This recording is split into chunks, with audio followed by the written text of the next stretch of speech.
Bonjour, mbote partout dans le monde. Ba onyo so balanda rabiso, ba onyo so bapesa rabiso confiance pour communiquer nos informations en temps réel en République démocratique du Congo. Toyebi bien ba diaspora partout dans le monde, malgré bozana ba pays étrangers, mais motema na bino, esprit na bino nyon c'est toujours en République démocratique du Congo. Pour boye ba actualité o ezali koleka.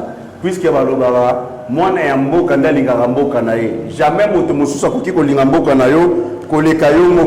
Alors, tous ceux qui ont soutenu Moukantombolo Fachi Béton, le président qu'il faut à la place qu'il faut, il y a la volonté, il y a changer Mbokao et puis qu'ils ont mis na maboko ya ba Congolais. Na souleva qui pour moi na talisa kibino ke bitumba ya Est et ça soutenir na ba communauté internationale et puis la complicité que ba multinationaux, communauté internationale, bazali ba traître, bazali ko trahir biso. Nyonso wana pona intérêt kaka ya koyiba ba minerais en République démocratique du Congo. Tozi totali embargo sur armement na FARDC. Les pays qui ont voté contre la RDC à l'ONU, États-Unis d'Amérique, Otobenga qui partenaire privilégié na biso, a voté contre biso pour na kaka embargo wana ezala prolonger lisusu na 1 an.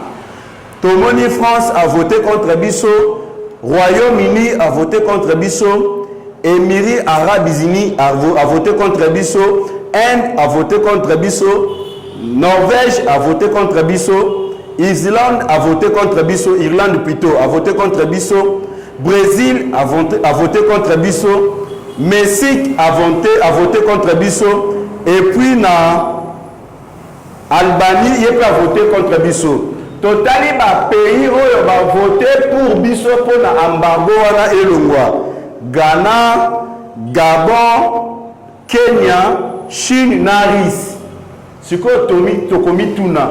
Pourquoi États-Unis d'Amérique oyo azali partenaire privilégié na Fachi Béton a voté contre biso. Trahison ezali partout. Yango Herman Cohen alobaki mu Kwantombolo Fachi Béton. Continue la force régionale na Est, ezali continuité à ba massacre, azalaki na raison. Bato ya bakoki kosi sécurité na Est, ezaka ka ba Congolais bango moko, ba militaire na biso ya FARDC, il suffit ka kosali sa réforme. Herman Cohen azalaki na raison parce que trahison ezali partout. Nakoki orienter bino pour comprendre trahison plutôt, il y a communauté internationale, ba multinationaux. Ça fait plus de 28 ans. Communauté internationale a bandaki kopesa Rwanda na Uganda. Mandu qui peut na toujours créer sécurité dans l'est du pays. Communauté internationale. Mandu qui bomi tuna Rwanda na Uganda. Bazali na izino esala kamindu ki tesko ba arme wana euta kawapi. Complicité parce que vous Kwantombolo alobaki ngoboye. Ba minerais ya République démocratique du Congo et koki kobima na kimoyibi te place guerre ebandaki yango monaki mu Kwantombolo akendaki plus loin na kosalisa usine ya raffinerie ya or na est du pays précisément na Bukavu guerre ebandaki wana asalisi même na usine ya coltan na mboka na biso Rwanda comme premier fournisseur ya coltan ye na mboka na ye ezali te Rwanda tongami na ba richesse ya mboka na biso. Rwanda tongami na makila ya peuple congolais na Est. Mu Kwantombolo aboya catégoriquement. Alors jamais pour autoriser yango, il faut peuple wana ba bénéficier na richesse ya mboka na bango. Communauté internationale azo moni a kozwali sous le côté. Pona kozomi sabino sima. Bozali ko se rappeler Martin Fayulu. Aïe, communauté internationale ceux qui l'ont bini président de la République beaucoup ba minéré na est du pays pendant 30 ans et qui même na mandat en République démocratique du Congo va faire sa président bomitu na kabal ni nezalaki pour votre information le président de la République a kutaki mboka oyo et kendaki déjà na maboko ya ba étranger abundi asali na façon nyonso abimisi bolingo na ye. Il y a Congolais de père et de mère. Ayewana a déboulonné tous les systèmes. 70% il y a Makamunion sur la République démocratique du Congo et zongi sous contrôle. Il y a Bana Yamboka. Communauté internationale a tel avantage na ezali sous-souté. à cause de le côté. Yango omone accueilli plus loin. Yako armée, ba rebelle M23 ou ezali plutôt armée rwandaise na Minduki pour na ba créer toujours insécurité na est. Bomona qui bien talage.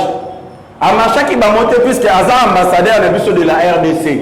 Azala qui devant les communautés internationales. Aïbisi ba mot clair. Amacha ba monter, a flatter ba monter, plutôt à étaler au lumbu ya communauté internationale na mokili mobimba.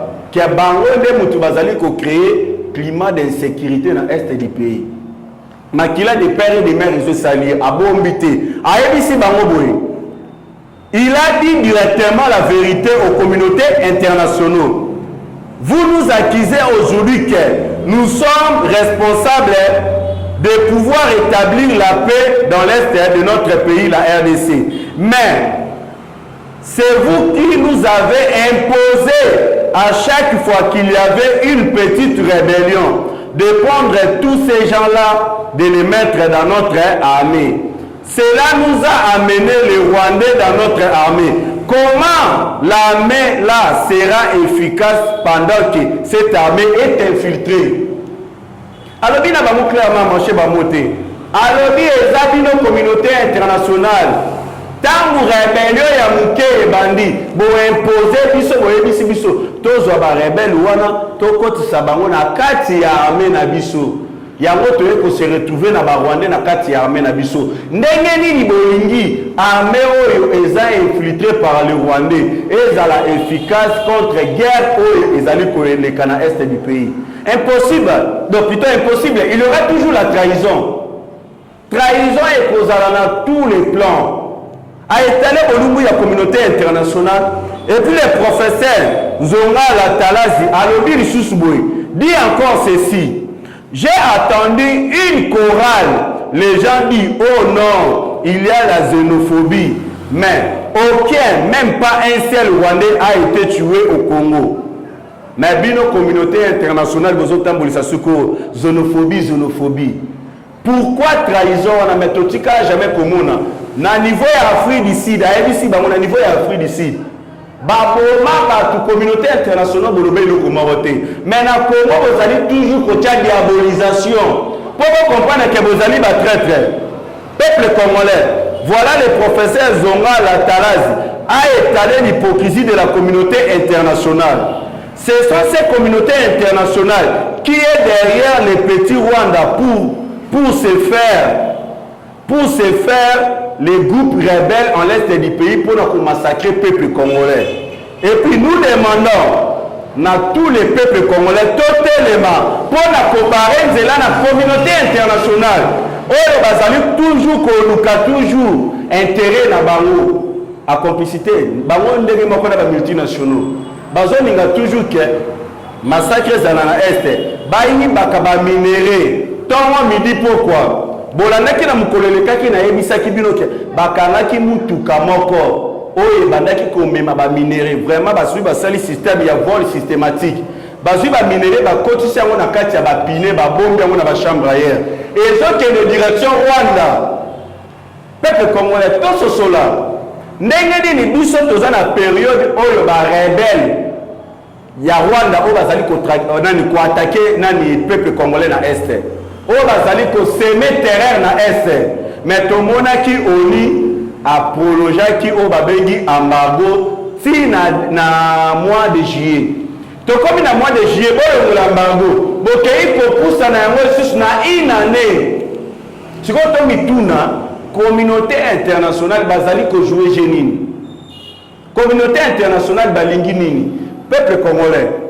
Tozala te bilomo boyebi ba africain bazala toujours boye amoni moninga zo kende liboso olia sambela nzambe apambola toujours moninga wana asala ba erreur te mais yo congolais wana ozwi kindoki na yo oluki olia ye ou soit olingi o bloquer toujours récite na ye azonga na passe lobi te soki yo gagneli banindele kindoki na bango ezala nini bakoluka ba créer ba inventer basala ke mboka na bango kende liboso.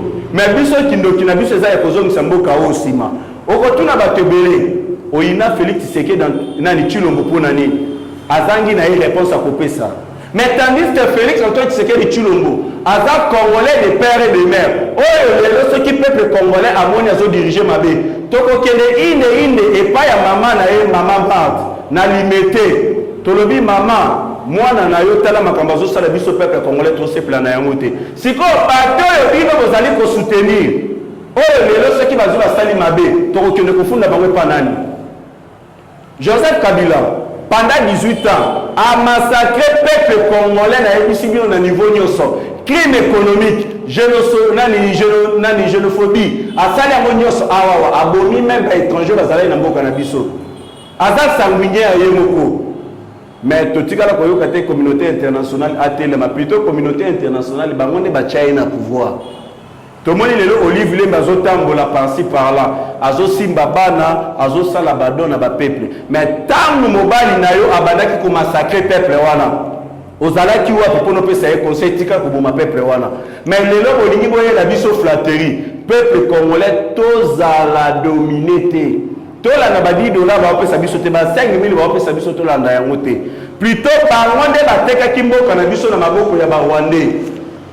Tant que nous avons Rwanda a commis qu'on revendiquer et tenir ma belle na biso et zali ba accord oyo ba signer na bango le lot de route une révélation très sérieuse botala na révélation m'a toujours du jour au jour. Note rédigée par Caleb Moutom intitulée liste des commandants assimilés et hommes du troupe M23 non éligibles à l'intégration au sein du FARDC. Donc, nos services se font l'impérieux devoir de vous transmettre la liste des 78 commandants assimilés hommes de troupes du M23 sur un total exprimé à plus de 1700 personnes non éligibles à l'intégration au sein du FARDC. Élaboré à la demande du ministre ougandais de la Défense, Dr Christos, à l'issue de la séance de travail qu'il a présidé avec une délégation du M23 les 11, les 12 septembre 2013 à Ouganda. Donc, Ezaba 78 commandants Oyo Bazali Rwandais de père et de mère. Bazui bango baye ko intégrer bango na kati ya armée na biso. Ba koti si bango na armée na biso o bazali ba Rwandais. En plus isusu bazali isusu ba rebelle. Donc 78 commandants les plus gradés, les généraux, des colonels, lieutenants-colonels, des majors. Sur 78, il y a seulement un capitaine. Il y a seulement un seul capitaine. Na kati ya 78 wana. Binomoko bosi bomonaki oyo azalaki colonel na armée rwandaise na kombo ya Sultan Makenga. Ayaki awa akomaki général ya armée congolaise. Ordonnance présidentielle Fachi Beton à Longolaki. De bosi bomonaki akendaki na rébellion. Monté en puissance ya no FARDC. Babomiye mokolo ya le 26 azo akufaki na hôpital ya Uganda. Deuxième personnalité na ye. Deuxième personnalité, Yépe Baboumaki. Bota la degré, il y a infiltration. Et puis pour aller plus loin, donc 78 commandants les plus gradés, les généraux, des colonels, lieutenants-colonels, des majors, sur 78, il y a un seul capitaine. Aucun d'eux n'est congolais. Ils sont tous des Rwandais qui ont été enrôlés par l'armée de Paul Kagame, Front patriotique rwandais.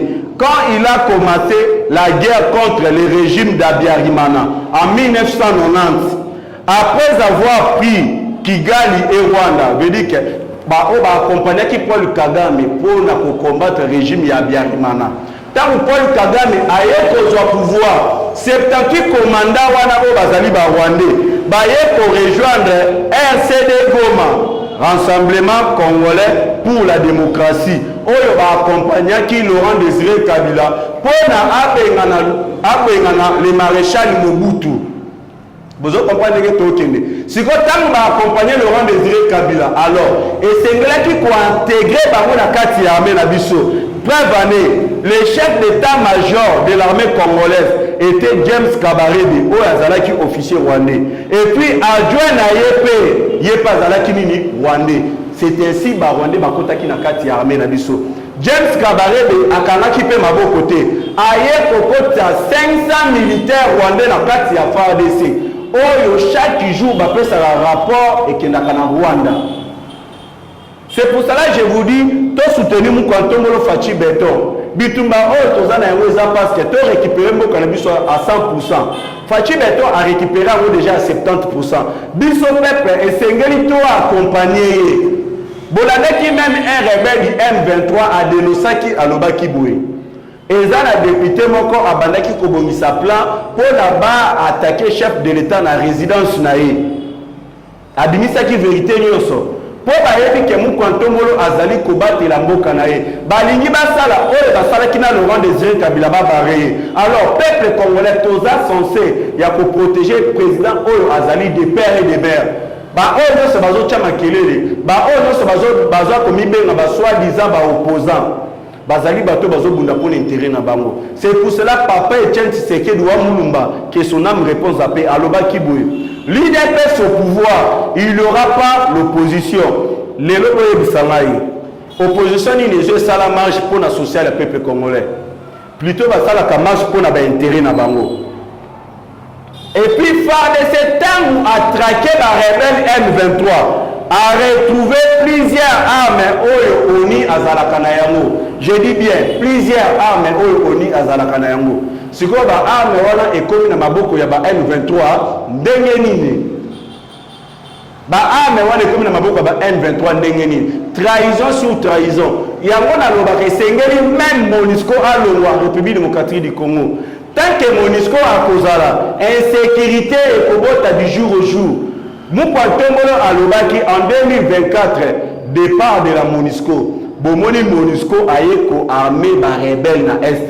MONUSCO aye lisusu ko sala ka insécurité et na est parce que ceux qui me continue na est, mission ya MONUSCO esili. MONUSCO cause la censé ya politique la République démocratique du Congo. Toujours totali bilan ya MONUSCO. Bazou basali plus de 24 ans. Toujours tout le monde bilan na bango 12 millions de morts. Ya ba Congolais au bazou ba kufi banda arrivé à MONUSCO. Bazana ba drone de surveillance, ba hélicoptère de guerre, ba armement, ba bibundele au pour faire de ces bazana yango te. Mais pourquoi MONUSCO est capable de poursuivre sa guerre na est? 120 groupes rebelles na est, mais MONUSCO a joué et commis 300 millions groupes rebelles na est. Vous savez ce commission ya MONUSCO ezali. Bango moko ba koma ko yiba ba minéré, ko pesa mandoki pas ba rebelle. Preuve année, ba komi même ko pesa mandoki et pas ya ba M23 ba o bazali ba militaire rwandais.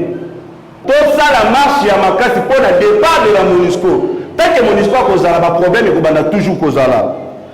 Tokomi na état de siège, Fachi Beton merci parce que ce que tu état de siège té est du pays et lingaki ke na ngona Rwanda. Ba lingaki ba occuper est du pays. Peuple congolais a lingaki a kufa sous ce belé. Selon les autorités militaires au nord Kivu, l'ennemi a été mis en débandade. 27 éléments du M23 ont été neutralisés. Aussi les armes récupérées, mais aussi des produits pharmaceutiques, radio Motorola, des casques et autres effets militaires. Mad Rwanda, FARDC a saisi Ramonyoso. Ba preuve du jour au jour ezali kolakisa en face du monde que ba véritable ba agresseur na biso za Rwanda. Mais communauté internationale Bintu Keita bazali koboya oyo armée na biso azali ko dénoncer. Tokomi bauti ko informer biso la localité de Bungananga vient d'être reconquise par les forces armées de la République démocratique du Congo après de forts affrontements. FARDC béton, Fachi béton, état de siège béton. Bomoni ba militaire ba o baza de père et de mère. Talaka bambila o ba militaire na biso FARDC ba juba vandi ba lobi non. Ata même to signaler ba autorité na biso te. To ke de biso moko to traquer ba rebelle wana. To ko la localité ya Bungananga. Na minute Bungananga est commis sous contrôle ya nos voyants FARDC. Merci beaucoup na Mukantombolo Fachi Beton. Tokomi lisusu na niveau ya Rituru. Na niveau ya Rituru, tolo ba otolo bate.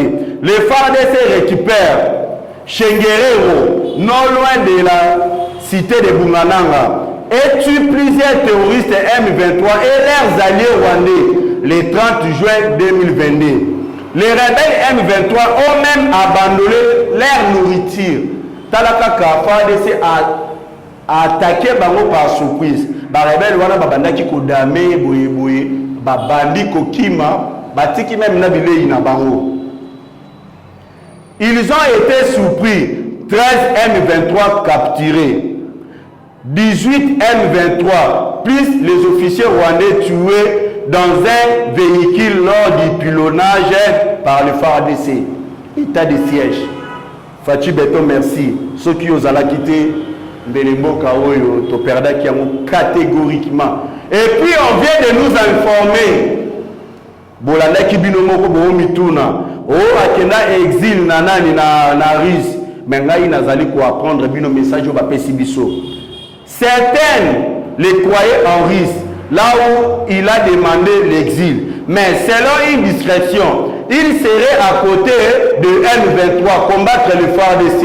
Il avait dit qu'il n'est pas un agneau. Et voilà, il fait les kamikazes. Cette chaîne de M23 est très longue. Nakombo ya John Numbi. Soi-disant Akendaki exil na risque, Akendaki na ye na risque, mais plutôt Azali na kati ya ba M23, Azali côté ka ba plan ya FARDC, pour na bozo ba ngo côté la bango bo sala boy, Azali kopesa tous les plans na FARDC. Pour alobaki na bango ke alobaki na biso wa ke aza anyote pour na ba chaembeka. Azali na kati ya ba FARDC. Et puis to ko découvrir ba twebele ba o ba bomba bina sima ya FARDC. Parce que cette fois-ci, tous a déterminé, il y a qu'à traduire en justice, bateau et bazali qu'à trahir Mokalabiso. C'est pour cela que le président de la République a créé un comité Moko pour que sa réforme na kati ya FARDC. Pour que tous les infiltrés, tous les étrangers, qu'on écarte dans la FARDC et puis bazali qu'à trahir Biso, qu'à traduire dans la justice. C'est pour cela que Papa Mosso Nazali Kopé sa emote parce qu'il est des pères et des mères. Il n'y a pas de bien qu'on va la terre. À mes milices, il y a 27 députés nationaux. Bah, oh, bazana ba troupe rebelle na Est. Bah, oh, bazali ko ma peuple congolais. Mais bazo ya na Assemblée nationale koko ça peut jouer une hypocrisie que peuple wana zali koku fato luka solution. Tandis que bango moko ba massacrer ya peuple wana. Papa mbo solo ba wana bango. A traduit liste wana na maboko ya procureur général. Tozo se na ba député wana ba traduit ba en justice pe procès na bango eza la public pour na peuple ayebake muto to kanisa ki aza de père et de mère muto to kanisa ki aza na bolingo ya mboka plutôt yene muto akenaki koboma biso to mona ba député na assemblée nationale apa kaka ko créer kaka mo ba cop mo bolia bango plus que ba koma na bango ba cop jour nini ba défendre peuple o jour nini ba défendant social à peuple zéro. Mon Kantombolo Fachi Beton yemoko président de la République, yemoko premier ministre, yemoko député, yemoko sénateur, yemoko lisusu militaire, azali occuper toutes les fonctions. Pour bato no sazana bango bazali ko élite, mais plutôt trahison ezali kokola du jour au jour. Peuple congolais nazo senga na bino sosola. Et puis plus de 20 éléments du M23 tués dans le village de Bazuba Bengi, Tamungenga dans les Richour. Désormais, ils ont commis sous contrôle de nos FARDC. Tamungenga wana, ils ont déjà dans contrôle il y a M23. FARDC monté en puissance, a traqué la rebelle, a commis 20 éléments il y a M23, a récupéré la localité wana. Merci à la FARDC Nabiso. Il y a un moment quand on a sengaki. Ba jeune garçon, ba o bazana nzoto kolombono, ba o bazana musalate, boke ne ko intégrer na kati ya armée na biso, boko ka ko défendre mboka na bino. To moni déjà na kananga, ba jeune bakendaki déjà. Mbujimai, to moni par-ci par là ba jeune déjà bazu bakei. Ba jeune bazo continuer toujours kokota na FARDC. Et puis FARDC a minute et ça FARDC est politique quand même kazemérité. Ozo ke ndo kunda pona mboka, nzoka de ba rebelle bazana kati ya FARDC wana bazo bomayo non, contrôle est commis partout. Ozo kunda pona mboka côté opposé pe na salaire na ya malam. Merci beaucoup na Wenge Muzika. Bobeta qui concerne le stade des martyrs et le qui toko botoni ça qui stade des martyrs plein à craquer. To féliciter bino parce que bolobaki 40% ya recette na bino. Bokomé nango inde epai ya ministre de la défense na kombo ya Gilbert Kabanda. Bokomi sa 40% et kende pour na ko aider nos militaires na front. Merci beaucoup pour cette initiative ya malade. Batebele bazali ko comprendre te oyo bazali ko benga état de droit. État de droit à République démocratique du Congo et je comme le la libertinage. État de droit et comme le la laisser aller. Mutunyo sa koki ko le devant les caméras à lobby buzoba na kosimba même le président de la République oyo azali sacré. Tout le monde qui na régime ya Hippolyte Kanambe Kazemeri. OK au salé mission. Ce que lobby m'a contre yé. Au fin y est tout mais au dénoncer. Kobimana oka na plateau boy service à renseignement ba lokotio. Ba keye na yo na destination inconnue. Pokene na ope histoire na yo tika la boye banate ba momi ope keye na peka mateka. Mais biso mu kontombolo a instauré état de droit, liberté d'expression. Mais batebele bazo comprendre ngote, bazo zwa, bazo bouler le col la économie libertinage. Kofinga chef de l'état pamba pamba. Tolandi même au babengaka Mama Océan, alekaka na Océan TV du Congo. Ye pour tunazoloba, soki avandi yoki mpia kebeti. Aye poko sa ba diaspora na ba information ya lukuta po batindela embongo. Olia suka wana abandi kopesa ba fausse information ko kende plus loin na kofinga chef de l'état.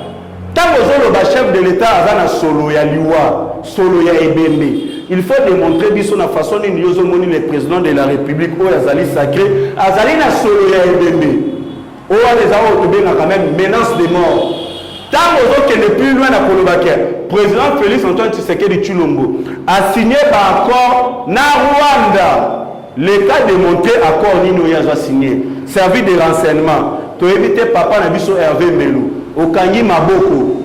Bato sengeli ko kanga bango wana bazo sakana chef de l'État. Kosaka na chef de l'État bazali kosaka na République démocratique du Congo mobimba. Basa batu ya kokanga, batu ya kokotisa na boloko. Bino ezaka kasoki bozi bomoni kaka ba innocent. Mutu alobi peut-être eloko mwa boyozo comprendre osoki nde bozi bokangi. Mais bato bazo finga chef de l'État tongo midi pourquoi? Bozali kotika bango pona nini? Mama Océan wana azo mériter à l'interpeller, azo mériter à la traduire la justice, azo mériter à zo etungu na condamnation. Côté wana bozi bo vandi calme. To éviter état de droit, état de droit. État de droit comme pour nabato. Et comme justice il y a deux poids deux mesures. Patrick Mouya ya ministre ya média. Quand bozo na ba réseaux sociaux ba biloko ba bozo leka. Patrick Mouya ya silence radio. Bokoki jamais kolandi la maman Océan wana. Est-ce que yaza likola libeko? Balobaka clairement que nul n'est au-dessus de la loi. Mutu azali likolo ya libeko azati. Yango toza kosela na justice na biso. Baluka bisika nyonso Mama Océan oyo azo mériter même pas babenga ye Océan. Mama Océan. Baluke bisika presque avanda kabokanga ye. Azo mériter la kanga ye. Ari maji bakalaki ye. Tozi tomonaki nani plutôt baluka kobimisa ye soki ya ensemble oyo nani nabosa même na kombo na ye. Jacques Ndala. Bakangaki ye. Mais siko Mama Océan ye aza nani? Pour na bo simba yete. Pour na bo mener ba enquête sur yete. Si vous avez maman aussi, azo finga né à l'aise, azo tambola ndenga ligi. Ba o pe bazana pe ba koleka pe ba finga chef de l'État parce que océan nem tazo fungela bango nzela. Tosi to moni awa, il répond au nom de Jean-Paul Kazamba, cadre du FCC, azali kolobaboye. Fachi est un imbécile. Bota na degré liberté d'expression comme okende. Azali cadre ya FCC comme on a Jean-Paul Kazamba. Alobi Fachi est un imbécile. Alors, ce qui Paul Kagame a postulé en République démocratique du Congo, il a voté dans Paul Kagame, Tomituna, liberté d'expression et comme libertinage. Cadre à PPR de Jean-Paul Kazamba wana, Bokangaye, quand le président de la République est imbécile. Toyebi biso nyonso ke injure publique biso na ba petit peuple. Ce que zo fini mutu tout fina wa imbécile na yo, ce qui a memio na justice. Bakoki kokanga ba ko condamné au même 5 ans de prison. Biso na ba petit peuple. Si ko kofinga président de la République les garants de bon fonctionnement des institutions, que les Bakazalais imbéciles. Et puis, quand tu dis que tu as dit que tu as lingi. Mais quand tu as chef de l'État, comme le roi a copie, oh, il y a fini, oh, il y a sakani na ye. Il y a votre lobby justice, bokanga batouana comme ça, bah oh, bah zuba tikali, bah koka kopé ça respect dans mon konzi ya mboka. J'espère que message est joué l'équipe malam. Merci beaucoup pour l'anelo tosuki awa, bola nanga na mokolo ya lundi, bah oh, bah zana posa ya ko contacter ngai, numéro nangeza plus 243 89 60 77 556. 89 60 77 556. Sans oublier la coquille aussi les émissions boité sans pourtant avoir comme banga na bateau ba soutenir ngai. Ngandu la baronne motema ya Jésus-Christ na États-Unis d'Amérique, maman na pesi yo mbote. Na maman de Yadjaba na Montréal, maman na servante de Dieu, Rachel Anye Mesabu, na pesi yo mbote maman na ngai. Na Bing Shin, monoko ya Moïse na Londres, na chaîne na o azo fongolisi ezali ko lakisa tous les actions et chefs de l'État, chaîne na o babeni so de Mouton TV. Merci beaucoup. Na partenaire, na biso le premier partenaire, God of War Tubala na États-Unis d'Amérique. Mes félicitations parce que moi si na yaboti mwana mobali. Na maman Alpha na Belgique, oyo akoma conseillère na matière ya politique. Merci beaucoup pour notre conseil na yo, sans oublier na Roger Louma molobeli ya Fachi Beton en France, na le grand coach Mamadou Polondo en Allemagne. Merci beaucoup tout le monde na mokolo. Oh ezali koya.